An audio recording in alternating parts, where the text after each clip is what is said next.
SCO அந்த மாநாட்டு வீடியோக்கள்லாம் அங்கே லைவ் ஃபீடாக வந்துட்டு இருக்கும். அதை பார்த்த உடனே அவருக்கு பிபி ஏறி போயிடுச்சுன்னு நினைக்கிறேன் ட்ரம்ப்புக்கு. இது நாள் வரைக்கும் வந்து ட்ரம்ப் நோபல் பரிசு வேணும் அப்படின்னு கேட்டப்போ அப்படின்லாம் சொல்லியிருந்தவங்க கட்டாயம் இவர் கொடுத்தே ஆகணும். சீனா இந்தியாவை வந்து இந்த அளவுக்கு ஒன்று சேர்த்துக்கிறீங்க அப்படின்னு சொன்னால் உலக அமைதிக்கு இதை விட வேற எதுவுமே யாராலையும் பண்ண முடியாது. அதுக்கப்புறம் இவங்க 3 பேரும் பேசிட்டு போறாங்க. இவர் அப்படியே பார்க்குறாரு, என்னை எல்லாம் சேர்த்துக்க மாட்டீங்களா, உன்னை ஒரு மனுஷனா மதிச்சு கூப்பிட்டதே அதிகம். சைனா பாகிஸ்தான் எக்கனாமிக் காரிடார் அப்படின்னு அந்த பக்கம் போர்ட் வரைக்கும் கொண்டு போறாங்க. இவங்க என்னடான்னா டேடின்னு அண்ணன் ட்ரம்போட போய் சேர்ந்துக்கின்னு நீங்க வாங்க அப்படின்றாங்க. அப்ப சீனா கோவம் வருமா வராது? அவங்க முடிவு பண்ணிட்டாங்க, சரி ரைட்டு, இப்ப என்ன இவ்வளவு நாளா வந்து நாங்க இந்தியாவை எதிரியா பார்த்துருந்தோம், இப்ப நாங்க எதிரியா பார்க்கல, கோஆபரேஷன் போறோம். நாங்க 3 பேரும் ஒன்னா சேர்ந்தோம் அப்படின்னு சொன்னா ஒரு பையன் இங்க வந்து வாலாட்ட முடியாது. ரஷ்யா பாட்டுக்கு உக்ரைன் எடுத்துப்பாங்க, சைனா பாட்டுக்கு தைவான் எடுத்துக்கும், அப்புறம் இந்தியா பாட்டுக்கு பாகிஸ்தான் எடுத்துப்பாங்க. இன்னைக்கு ஜப்பானுடைய கடன் எங்க போயிருக்குது தெரியுமா? நீங்க அமெரிக்கா கடனை பத்தி தான் பேசி நிற்கிறீங்க, ஜப்பானோட கடன் எங்கேயோ போய் நிற்குது. ஜப்பானுடைய கொள்கையே அந்த செகண்ட் வேர்ல்டு வாருக்கு அப்புறம் அந்த மாதிரி ஒரு அஃபென்சிவ் மிலிட்டரி கூடாது அப்படின்றது இப்போ அந்த டாக்டரையும் மாத்திட்டு வராங்க. ஏன்னா நல்லா தெரிஞ்சு போச்சு, அமெரிக்காவை நம்ப முடியாது, 1ஆம் நம்பர் அயோக்கிய பயிலுவா அவனுங்க. மோடிஸ் வார், இது புட்டினோட வார் இல்லையா, மோடிஸ் வார். முதல்ல பைடனோட வார் அப்படின்னு சொல்லியிருந்தாங்க அமெரிக்கால, ட்ரம்ப் கேம்ப். இப்போ வந்து மோடிஸ் வார் ஆயிடுச்சு.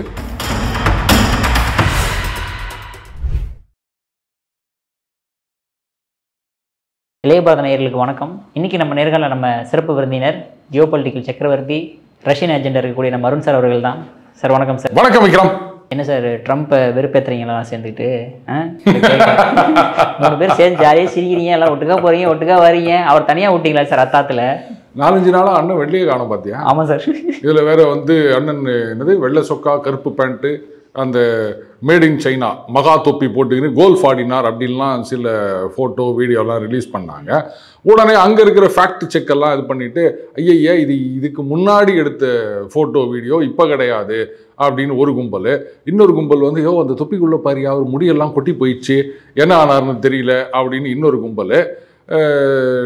இது எதுவும் பப்ளிக் அப்பியரன்ஸை விடுங்க, ஏதாவது ஒரு ஸ்டேட்மெண்ட் கொடுத்துட்டு இருப்பாரு, அது கூட காணோம், என்ன ஆச்சு 6 நாளாக காணோம் அப்படின்லாம் வந்து அங்கே கிளப்பி விட்டுனுக்குறாங்க. அதுக்குள்ளே அண்ணன் ஜேடி வேன் சும்மா இல்லாமல் அது அன்ஃபார்ச்சுனேட்லி அவருக்கு ஏதாவது ஆச்சுன்னா அந்த பதவியை ஏற்றுக்கிறதுக்கு நான் தயார் ரெடி ஆயிட்டாரு. ஆமாம், இந்த 200 நாளில் எனக்கு நிறைய ட்ரைனிங் கொடுத்துக்கிறாங்க, இதை விட என்ன ட்ரைனிங் வேணும், விட்டா நீ நவரு நான் வந்து உக்காந்துக்கிறேன் அப்படின்னு போல இது. இவருக்கு ஒரு பக்கம் காமெடி பண்ணுறாருன்னு பார்த்தா அங்கே இருக்க அத்தனை பேருமே காமெடி பண்ணிட்டு இருக்காங்க.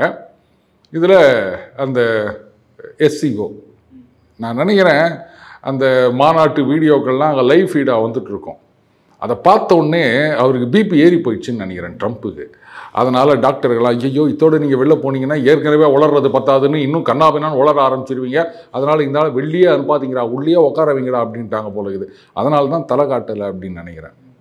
ஓகே சார், அந்த ஷாங்காய் கார்பரேஷனில் என்னென்ன மாதிரி விஷயங்கள்லாம் வந்து பேசப்பட்டுச்சு? முக்கியமாக இந்த குவாட் அப்படின்னு ஒரு அமைப்பு இருக்குது தெரியுமா, அமெரிக்கா ஆஸ்திரேலியா அதெல்லாம் இந்தியாவோடு சேர்ந்து, அது வந்து இப்போ சுருங்கி ட்ரையாட் ஆகிவிட்டது, ஆர் த்ரிஷூல் ஆகிவிட்டது அப்படின்னு சொல்லலாம். ஏன்னா இந்தியா இந்த பக்கம் வந்துட்டு ரஷ்யா இந்தியா சைனா அப்படின்ற ஒரு அலையன்ஸ் வந்து ரொம்ப ஸ்ட்ராங்காக ஃபார்ம் ஆகிட்டு இருக்கு. அதில் இப்போது அமெரிக்காவில் நிறைய பேர் சொல்ல ஆரம்பிச்சிட்டாங்க, இது நாள் வரைக்கும் வந்து ட்ரம்ப் நோபல் பரிசு வேணும் அப்படின்னு கேட்டப்போ அப்படின்லாம் சொல்லியிருந்தவங்க கட்டாயம் இவர் கொடுத்தே ஆகணும். ஏன்னா இந்த மாதிரி 3 பேரை இவ்வளோ ஸ்ட்ராங்காக, அதுலேயும் குறிப்பாக சீனா இந்தியாவை வந்து இந்த அளவுக்கு ஒன்று சேர்த்துக்கிறீங்க அப்படின்னு சொன்னால் உலக அமைதிக்கு இதை விட வேற எதுவுமே யாராலையும் பண்ண முடியாது. அதுக்காகவாவது கொடுத்துருங்கயா இந்த ஆளுக்கு நோபல் பரிசை, அமெரிக்கா நாசமாக போனாலும் பரவாயில்ல, இவ்வளோ பெரிய ஒரு சாதனையை பண்ணிக்கிறாரு, யாராலையும் பண்ண முடியாத சாதனை அது அப்படின்னு சொல்லிட்டு இருக்காங்க. இப்போ ரீசன்ட் நியூஸ் என்ன அப்படின்னா, அந்த பஹல்காம் தாக்குதல் இருக்கு இல்லையா, அதை கண்டனம் தெரிவித்து ஸ்டேட்மெண்ட் கொடுத்துருக்காங்க இந்த SCO. அதில் என்ன சொல்கிறாங்கன்னா, அந்த பெர்பட்ரேட்டர்ஸ் அதுக்கப்புறம் அந்த ஸ்பான்சர்ஸ் இவங்களெல்லாம் வந்து they should be brought to justice அப்படின்னு பாகிஸ்தான் அந்த மூலையில் உட்கார வச்சுக்கினே இந்த மாதிரி ஒரு ஸ்டேட்மெண்ட் இஷ்யூ பண்ணியிருக்காங்களாம். அந்த பாகிஸ்தான் பிரைம் மினிஸ்டர் வந்து என்னையா என்னை கூப்பிட்டு வச்சு அசிங்கம் பண்ணுறீங்களா, தெரிஞ்சதான் நான் வந்திருக்கவே மாட்டேன், நீ வராட்டாலும் நாங்கள் அசிங்கம் பண்ணியிருப்போம், இங்கேருந்தே பண்ணுவோம், எங்கே இருந்தாலும் ஒன்று அசிங்கம் பண்ணுறதுன்னு முடிவு பண்ணியாச்சு. இதில் வேற இவங்கெல்லாம் போகும்போது இங்கே நம்ம ஊர்லேயே பார்த்தீங்கன்னா ஒரு ஏர்போர்ட்டில் ஒரு நடிகர் வரார் அப்படின்னும் போது அங்கே இருக்கவங்கெல்லாம் வந்து அப்படியே வந்துட்டு சரி அவர்கிட்ட ஒரு கை கொடுக்கலாமா செல்ஃபி எடுக்கலாமா அப்படின்னு பார்ப்பாங்க. அந்த மாதிரி வந்து ஜிங்கு பிங்கு புட்டின்னு போகிறாங்க. இவர் அங்கே நின்றுன்னு இப்படின்றாரு. பாவம் அசிங்கப்பட்டாரு. வேற வழி இல்லை. அது வினை விதைத்தவன் வினை அறுப்பான். அதுக்கப்புறம் அப்படி கையை கொண்டு போனவர் இப்படியே இப்படி தொச்சிக்கிறாரு. கையை கூட கொடுக்க முடியாது. இது நீங்கள் பார்க்கலாம். சில பேர் வந்து யாராவது தெரிஞ்சவங்க இல்லை வந்து ஆஃபீஸர்ஸ் போகிறாங்கன்னா இப்படி வணக்கம் அப்படின்வாங்க. அவர் கண்டுக்கல அப்படின்னா இப்படின்றாங்க. அந்த மாதிரி அப்புறம் புட்டின் தான் இறக்கப்பட்டு ஐயோ பாவம் அவர் நிற்கிறாரு அப்படின்னு சொல்லிட்டு போய் கையை குத்துட்டு வந்தார். அதுக்கப்புறம் இவங்க 3 பேரும் பேசிட்டு போகிறாங்க. இவர் அப்படியே பார்க்குறாரு. என்னையெல்லாம் சேர்த்துக்க மாட்டீங்களா? உன்னை ஒரு மனுஷனாக மதித்து கூப்பிட்டதே அதிகம். ஒன்றா நைட்டு டின்னர் இருக்குது வந்து கொட்டின்னு போ, அவ்வளோதான் உனக்கு அப்படின்னு. இப்போ அந்த பஹல்காம் தாக்குதலுக்கு எதிரான அந்த ஸ்டேட்மெண்ட் அப்படின்றது நிஜமாக அமெரிக்காவே வந்து எதிர்பார்த்துருக்க மாட்டாங்க. இந்த அளவுக்கு வந்து சீனா இறங்கி வருவாங்க. ஏன்னா இந்த மாதிரி வந்து ஒரு ஸ்டேட்மெண்ட் அப்படின்னா நிச்சயமாக சீனா எதிர்த்திருப்பார்கள். அவங்களே வந்து ஹோஸ்ட் பண்ணுற ஒரு நிகழ்ச்சியில் இந்த மாதிரி ஒரு ஸ்டேட்மெண்ட் வருது அப்படின்னு சொன்னால் அப்போ எந்த அளவுக்கு அந்த பவர் ஷிஃப்ட் இருக்குது அப்படின்றது புரியுது இல்லையா? இது புரியாமல் அமெரிக்காவில் உட்காந்திங்கன்னு குய்யோ முயன்னு கத்தினுக்கிறாங்க. அதுலேயும் அவங்க சொல்கிறதெல்லாம் பார்த்தா சரி விடுங்க, அதை பற்றி அப்புறம் நான் டிஸ்கஸ் பண்ணுறேன். புரியுது. சரி, இப்போ வந்து இப்போ பாகிஸ்தானை வந்து ஒதுக்கி வச்சு தான் நம்ம பார்க்க முடியுது. இப்போ சைனாவுக்கும் பாகிஸ்தானுக்கும் மறுபடியும் பிரச்சனை உண்டாயிராது அதனால? இது வரைக்கும் உண்டாகலன்னு சொல்கிறீங்களா? இல்லை, அவ்வளோ இன்வெஸ்ட்மெண்ட் பண்ணி வச்சுருக்காங்களே.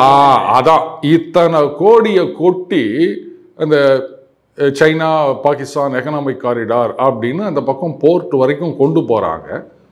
இவங்க என்னடான்னா டேடின்னு அண்ணன் ட்ரம்ப்போட போய் சேர்ந்துக்கின்னு நீங்கள் வாங்க அப்படின்றாங்க. அப்போ சீனா கோவம் வருமா வராது? ஏன்னா இத்தனை நாளாக நான் தான் உனக்கு இவ்வளோ கடன் கொடுத்துக்கிறேன், அதுக்கு வட்டி கட்ட கூட துப்பு இல்லை அவனுக்கு, அதை வந்து அப்படியே ரோல் ஓவர் பண்ணிவிடுங்க அப்படின்னு கேட்டுனுக்கிறீங்க, இன்னும் கடனை கொடுங்கன்னு சொல்லிட்டுருக்கிறீங்க. இதில் வேறு அங்கே அந்த கன்ஸ்ட்ரக்ஷன் அந்த ஆக்டிவிட்டி நடக்கிற இடத்துலலாம் பார்த்தீங்கன்னா மோஸ்ட்லி இந்த எம்ப்ளாயீஸ்லேருந்து சூப்பர்வைசர், என்ஜினியர்ஸ், எக்ஸிக்யூட்டிவ்ஸ் எல்லாமே சைனீஸ். சைனா எப்போவுமே அப்படி தான் பண்ணுவாங்க. ஒரு ப்ராஜெக்ட் அண்டர்டேக் பண்ணுறாங்கன்னு சொன்னால் அவங்க ஆளுங்களை தான் கொண்டு வந்து ஒப்பிடுவாங்க. ஸோ லோக்கலில் என்ன பண்ணாங்க, ஒரு பெரிய ப்ராஜெக்ட் வருது அப்படின்னும் போது நம்மளுக்கு நிறைய வேலை கிடைக்கும் அப்படின்னு பார்த்தா நீங்களாம் என்ன பண்ணுங்க, அந்த சாமானெல்லாம் கழுதலை கொண்டு வந்து டெலிவரி பண்ணிட்டு போனோம், இதுக்கு தான் நீங்கள் அப்படின்னோடனே அவங்க கடுப்பாயிட்டாங்க. ஸோ அங்கே வந்து சீனர்களுக்கு எதிரான தாக்குதல், நிறைய பேரை சுட்டு கொள்வது, இதெல்லாம் நிறைய நடந்துட்டு இருக்குது.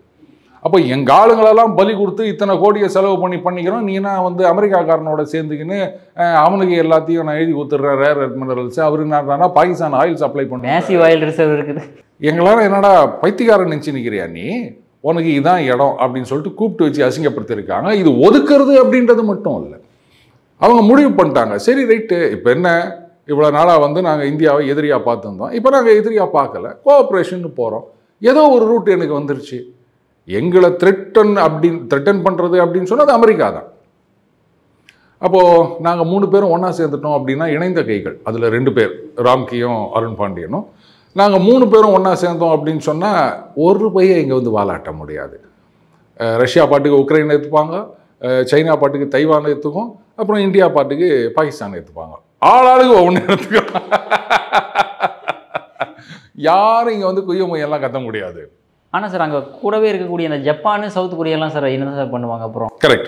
இப்போ பார்த்தீங்கன்னா ஜப்பான்லேருந்து எந்த ட்ரேட் டெலிகேஷன் அது ஒருத்தர் போகிறாரு நெகோஷியேட்டர், அந்த ட்ரேட் டீல் பற்றி பேசுகிறதுக்கு அப்படின்னு. இப்போ கேட்கலாம், என்ன சார் அதுதான் ஏற்கனவே டீல் முடிஞ்சிச்சின்னு சொன்னார் அப்படின்னா, கரெக்ட் டீல் முடிஞ்சிச்சின்னு அவர் சொன்னார். இங்கே பார்த்தீங்கன்னா ஜப்பானில் இருக்கிற அந்த எதிர்கட்சிகள்லாம் கத்துறாங்க, ஐயோ என்னையா நினச்சிருக்கிற, கையெழுத்தே போடல அந்த ஆள், வாய் வார்த்தையாக சொல்லி நிற்கிறான். அதில் போங்கு பார்த்தீங்கன்னா 550 பில்லியன் கொண்டு போயிட்டு அமெரிக்காவில் இன்வெஸ்ட் பண்ணணுமா ஜப்பான். இன்வெஸ்ட் பண்ணணும்னா என்ன அர்த்தம், என்ன பேங்க்கில் கொண்டு போய் டெபாசிட் பண்ணுவாங்களா? ஏதாவது ஒரு கம்பெனி ஆரம்பிப்பாங்க. ஒரு மேனுஃபேக்சரிங் இண்டஸ்ட்ரி தான் பெரும்பாலும் இருக்கும், சர்வீஸ் இண்டஸ்ட்ரியாக இருக்காது. இப்போ மேனுஃபேக்சரிங் இண்டஸ்ட்ரி அப்படின்போது அங்கே நிறைய வேலை வாய்ப்புகள் வருது. ரைட், ரொம்ப சந்தோஷம், அமெரிக்கர்களுக்கு வேலை வாய்ப்பு கிடைக்கிறது. அதில் வந்து இல்லீகல் ஏலியன்ஸ் எத்தனை பேர் வந்து வேலை வர போகிறாங்களோ அது தெரியாது. அந்த கம்பெனியில் வர ப்ராஃபிட்டில் 90% வந்து அமெரிக்காவும் 10% வந்து ஜப்பான் தான். ஏய் இதனடா எங்கேயுமே இல்லாத கூத்தா இருக்குது அப்படின்னு. அப்படிதான். அது மட்டும் இல்லை, ட்ரம்ப் என்ன பண்ணியிருக்காரு, ஆஸ் பர் மை ஆர்டர்ஸ் அப்படின்னு அந்த ட்ரூத் சோஷியலில் போட்டார். இது ஜப்பானில் இருக்கவங்களுக்கெல்லாம் வந்து கடுப்பாயிடுச்சு. ஜப்பான் வந்து ஒரு காலத்தில் டெக்னாலஜியில் அண்டு மேனுஃபேக்சரிங்கில் முக்கியமாக அந்த எலக்ட்ரானிக்ஸ் ஐட்டம் அப்படின்னு உச்சத்தில் இருந்தது. நடுவில் என்ன பண்ணிட்டாங்க அமெரிக்கா, இவங்க என்ன இப்படி போட்டு டம்ப் பண்ணிருக்கிறாங்க அப்படின்னு சொன்ன உடனே, இல்லை உங்களுடைய அந்த ஜாப்பனீஸ் எண் இருக்கு இல்லையா, அதை வந்து நீங்கள் வேல்யூவை குறைச்சி வச்சுருக்கீங்க, அதை இன்க்ரீஸ் பண்ணுங்க அப்படின்னோடனே டாலருக்கு எதிரான என்னுடைய மதிப்பு உயர்ந்து விட்டது.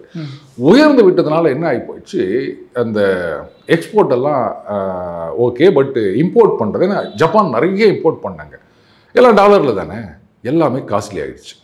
இதை தான் வந்து த லாஸ்ட் டெக்கேட் அப்படின்னு சொல்லுவாங்க ஜப்பானில். இன்றைக்கி ஜப்பானுடைய கடன் எங்கே போயிருக்குது தெரியுமா? நீங்கள் அமெரிக்கா கடனை பற்றி தான் பேசி நிற்கிறீங்க, ஜப்பானோட கடன் எங்கேயோ போய் நிற்குது. அவங்க வந்து இப்போ இந்த இன்ட்ரெஸ்ட் ரேட்டு ஏற்றுறதா வானாமா என்ன பண்ணுறதுன்னு தெரியாமல் முழிச்சுன்னுக்கிறாங்க. அந்த அளவுக்கு வந்து பிரச்சனை இருக்குது. நீ பாட்டுக்கு 550 பில்லியனை இன்வெஸ்ட் பண்ணுன்ற, சரி ரைட்டு நாங்கள் ஏதோ இன்வெஸ்ட் பண்ணுறோம், பதிலுக்கு வந்து உனக்கும் டேக்ஸ் இல்லை எனக்கும் டேக்ஸ் இல்லை அப்படின்னு. நாங்கள் அனுப்புறதுக்கு டேக்ஸ் கிடையாது, பட் நீங்கள் அனுப்புறதுக்கு வந்து 15% டேக்ஸ் போடுவேன் அப்படின்னா என்னங்கடா அது, உலகத்தில் எங்கேயுமே இல்லாத அக்ரிமெண்ட்டாக இருக்குது அப்படின்னா அங்கே இருக்க எதிர்கட்சிகள்லாம் கிழிக்க ஆரம்பிச்சிட்டாங்க. அது மட்டும் இல்லை, நீங்கள் ரிட்டர்னை வாங்க என்ன இருந்தாலும் படுக்கு வாய் வார்த்தையாக சொன்னான்னு இது பண்ணி நிற்கிறீங்க, இதெல்லாம் வேலைக்கு ஆகுமா அப்படின்ன உடனே ஒரு போகிறதா இருந்தாருங்க இந்த எஸ்சிஓ இது. அப்புறம் நம்ம பிரைம் மினிஸ்டர் அங்கே போகிறாரு அப்படின்னு டகால்னு ஒரு ட்ரிப்பை கேன்சல் பண்ணிட்டாரு. இப்போ அங்கே அமெரிக்காவில் நொந்து போய் உட்காந்துருக்கிறாங்க, என்னையா ஜப்பான்காரனே இந்த மாதிரி நம்ம கண்ணில் குச்சி விட்டு ஆட்டுறான் அப்படின்னு. ஏன்னா அவங்களுக்கு தெரிஞ்சு போச்சு, சரி இவ்வளோ நாள் அமெரிக்கா என்ன பண்ணியிருந்தாங்க, ஜப்பான் வந்து நேட்டோ மெம்பர் கிடையாது, ஆனாலும் நேட்டோ மெம்பரோட அவ்வளோ லோயல் அது. அப்படி இருந்துச்சு எங்களுடைய செக்யூரிட்டிக்கு வந்து அமெரிக்கா தான் கேரண்டி, அங்கே பெரிய பேஸ் எல்லாம் வச்சுருக்காங்க, ஒகினாவான்னு நினைக்கிறேன். ஸோ நமக்கு என்னங்க பிரச்சனை, எல்லாம் மேலே இருக்கவன் பார்த்துப்பான் அப்படின்னு இருக்காங்க. ஆனால் இப்போ போகிற போக பார்த்தா தைவான சீனா மொழினா கூட இவருங்க ஒரு பயிலும் ஒன்றும் பண்ண மாட்டான் போல இருக்குது. அப்புறம் நாளைக்கு நமக்கு ஏதாவது ஆச்சுன்னா நாம் வந்து எப்படி இதை நம்பிட்டு இருக்க முடியும்? அதனால் இது சரிப்பட்டு வராதுன்னு சொல்லிட்டு இப்போ வந்து அவங்க இந்த anti-ship missiles, long range missiles இதெல்லாம் அவங்களே வந்து டெவலப் பண்ண ஆரம்பிச்சிருக்காங்க. ஜப்பானுடைய கொள்கையே அந்த செகண்ட் வேர்ல்டு வாருக்கு அப்புறம் அந்த மாதிரி ஒரு அஃபென்சிவ் மிலிட்ரி கூடாது அப்படின்றது இப்போ அந்த டாக்டரினையும் மாற்றிட்டு வராங்க அவங்க.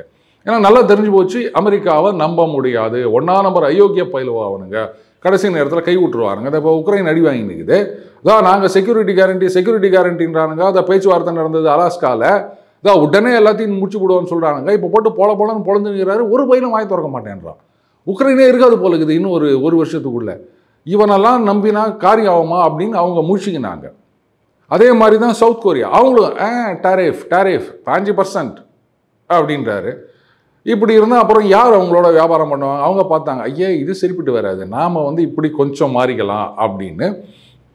அதே மாதிரி யூரோப் நேஷன்ஸ் பார்த்தீங்கன்னா நிறைய வந்து அமெரிக்காவுடைய அந்த டிஃபென்ஸ் கான்ட்ராக்ட்லாம் கேன்சல் பண்ணுறாங்க. பண்ணிவிட்டு எல்லாம் நம்ம யூரோப்பியன் நேஷன் தயாரிக்கிறதையே வாங்கிக்கலாம் அப்படின்னு ஒரு பக்கம் F-16 F-35 அதை கேன்சல் பண்ணிட்டு இருக்காங்க. இன்னொரு பக்கம் பார்த்தீங்கன்னா இந்த அமெரிக்காவிலேருந்து ஃபைட்டர் ஷிப்ஸ், இந்த ஃப்ரிகேட்ஸ் அதை கேன்சல் பண்ணி நாங்கள் பிரிட்டனில் வாங்கிக்கிறோம் அப்படின்றாங்க. ஏன்னா அமெரிக்காவிலேருந்து நீங்கள் வாங்கினீங்கன்னா பிரச்சனைனா அந்த கில் ஸ்விட்ச்னு வச்சுருக்காங்க, அதை வந்து அவன் அங்கேருந்து ஒரு கமாண்ட் கொடுத்தானா நீங்கள் இதை ஆப்ரேட் பண்ண முடியாது.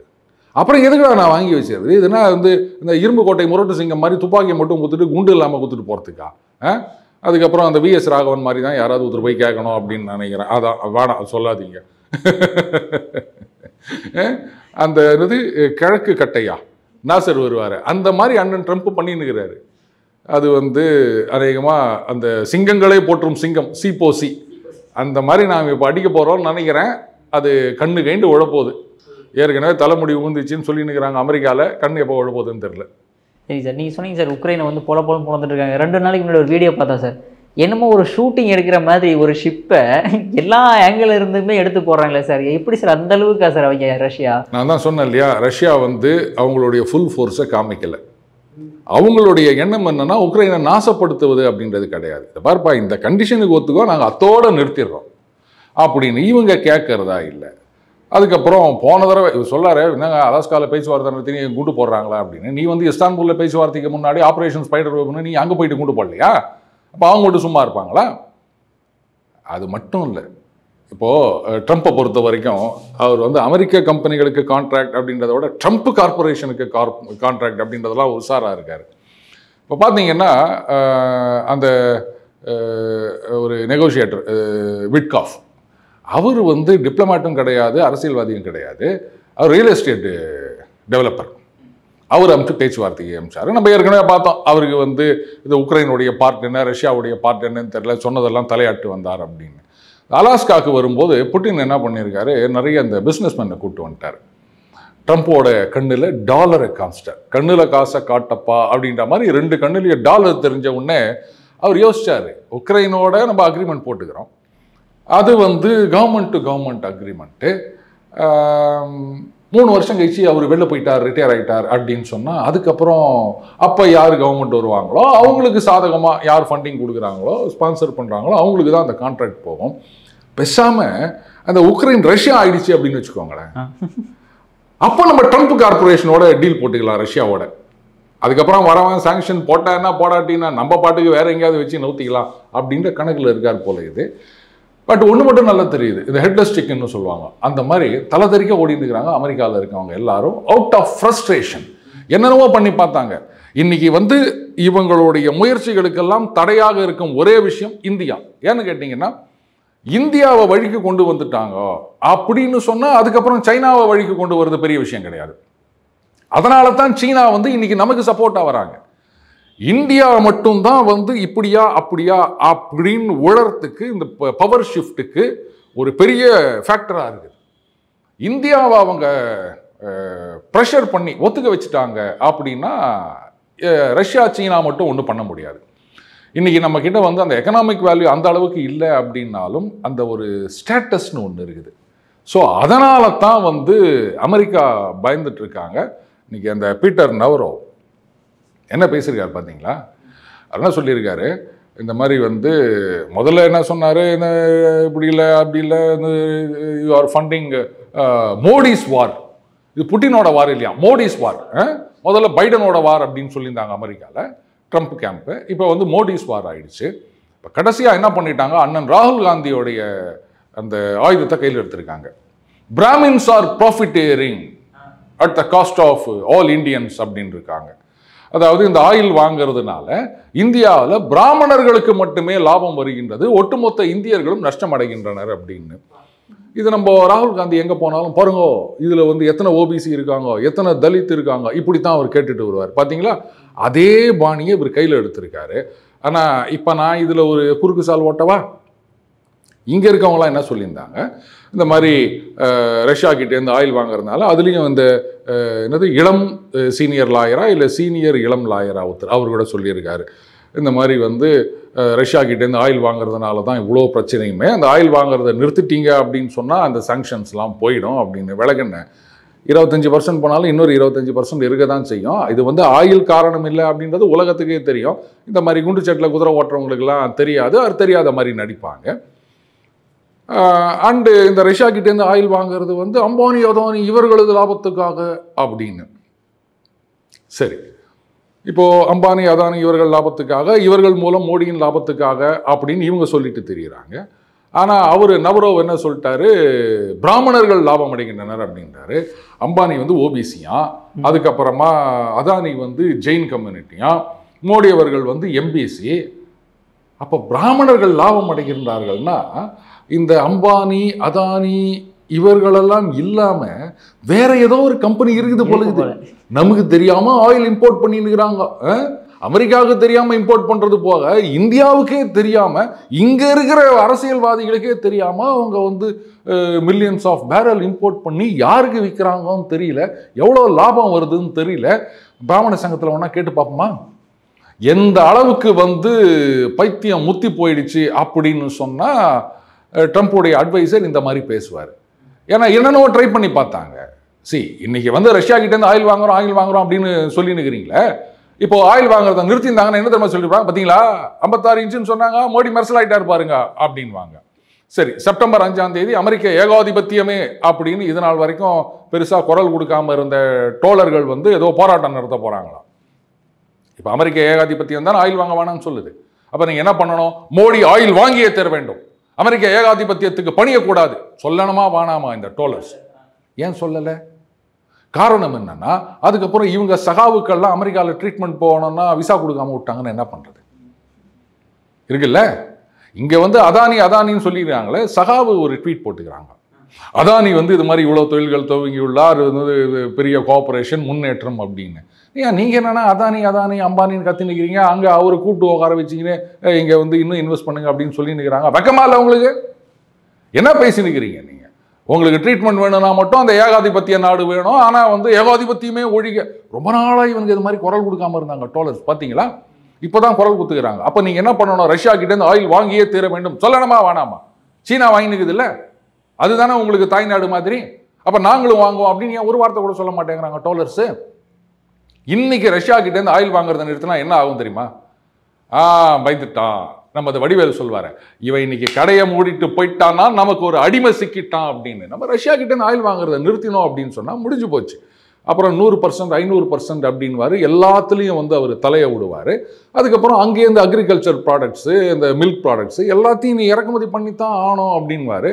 ஏன்னா ஒரு விஷயத்துக்கு பயந்துட்டோம் அப்படின்னா அதை வச்சே அவங்க இன்னும் மேலே மேலே குட்டிக்கினே இருப்பாங்க.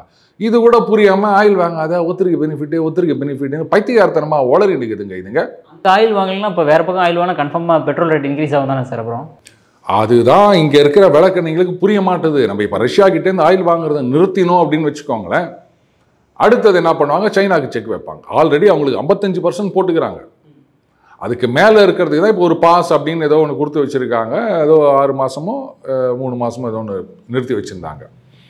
இப்போது நாம் வாங்குறத நிறுத்தினோம்னா அடுத்தது சீனாக்கு ஆப்பு வைப்பாங்க, நீங்களும் வாங்கக்கூடாது. அப்போ என்ன ஆகும்? வேர்ல்டு மார்க்கெட்டில் ஆயிலோட விலை குப்புன்னு ஏறிடும். இப்போவாது இந்த வரி போட்டதுனால இந்த அப்பேரல்ஸு, ஜெம்ஸு, சீ ஃபுட்ஸு இந்த மாதிரி சில விஷயங்கள் இதை வந்து டைவர்சிஃபை பண்ணுறதுக்கு, வேறு மார்க்கெட்டை பிடிக்கிறதுக்கு கவர்மெண்ட்டில் நிறைய ஸ்டெப்ஸ் எடுத்துகிட்டு இருக்காங்க. சீக்கிரமே அதை வந்து மார்க்கெட்டு இங்கே போகலாம் அப்படின்னு அவங்க வழிகாட்ட போகிறாங்க. இது கொஞ்சம் பேருக்கு மட்டும், ஒரு சில எக்ஸ்போர்ட்டுக்கு மட்டும்தான் பாதிப்பு. பெட்ரோல் விலை, க்ரூட் ஆயில் விலை ஏறி போச்சுன்னு சொன்னால் ஒட்டுமொத்தமாக அத்தனை பேருக்கும் பாதிப்பு. இங்கே இருக்கிற விளக்கெண்ணெய்களுக்கெல்லாம் புரியலையா? சரி, விளக்கெண்ணெய்ன்னு சொன்ன பிறகு அதுக்கு எப்படி புரியும்? அதை யோசிச்சா நாம தான் முட்டாளுங்க. இது கூட புரியாமல் எங்களுக்கு வந்து உள்ளூர் அரசியலே தெரியாது. அப்புறம் தானே வந்து ஜியோ பாலிட்டிக்ஸை பற்றி பேசுறதுக்கு.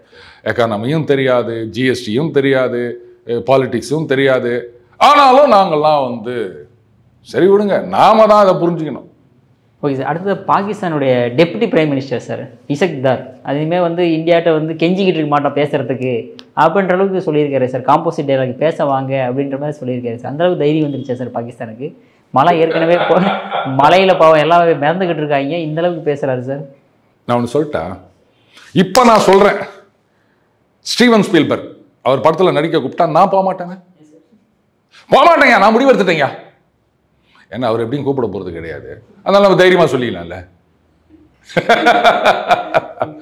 இப்போ விக்ரம் கூப்பிட்டா நான் இன்டர்வியூக்கு வரமாட்டேன்னு சொல்ல மாட்டேன், ஏன்னா நீ கூப்பிட்டுருவேன்.